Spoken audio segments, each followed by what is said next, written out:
ஆகி போச்சு. உங்க அக்காலையும் பார்த்துட்டு ஒரு கோழியை வாங்கி வீட்டுல குழம்பு வச்சு அடிச்சு சாப்பிட்டு போலாம்னு வந்தேன். அப்ப கோழி வாங்கிட்டு போக வேண்டியதானே? 50 ரூபாய் வயல இருக்கிறது 25 ரூபா தான் இருக்கு. 25 ரூபா குறையுதா என்னடா பண்றதுன்னு அங்கிட்டு இங்கிட்டு பார்த்தேன். நீங்க இங்க கபடி விளையாண்டுக்கிறீங்க. உங்களை பார்த்தவனா ஓடியாந்தாச்சு. நானும் கோழி வாங்குறதுக்கு தான் வந்தேன். அப்படியா? இந்தா 25 ரூபாய் தர்றேன், வாங்கிட்டு வா. ஏய், இந்த 50 ரூபா போடு, எடுத்துக்க.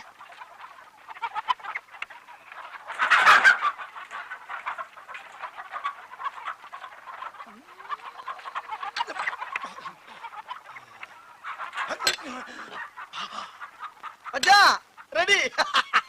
டீ சாப்பிடுறியா? டீ இருக்கு. முதல்ல அதை வீட்டுக்கு கொண்டு போய் சட்டு புட்டுன்னு வறுத்து ஆக வேண்டிய வேலையை பார்த்து சந்தோஷமா இருப்போம் மச்சான். வணக்கங்க. வணக்கம். உனக்கு இல்ல, அவருக்கு சொன்னேன். ஏன் அலையிற? ஏது மச்சன கோழி வச்சிருக்காரு, நம்ம கடையில வாங்குறீங்களா? என்னப்பா நம்ம கடை? என்னமோ தெரிஞ்சு வாங்குறேன். 50 ரூபாய் சொல்லியிருக்கேன் இந்த கோழிய.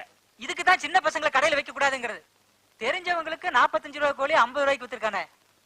எங்கிட்ட சில்லறை இல்ல, நான் போய் 5 ரூபாய் கொடுத்துடுறேன். நீ கொடுத்தரப்ப வேண்டாம்,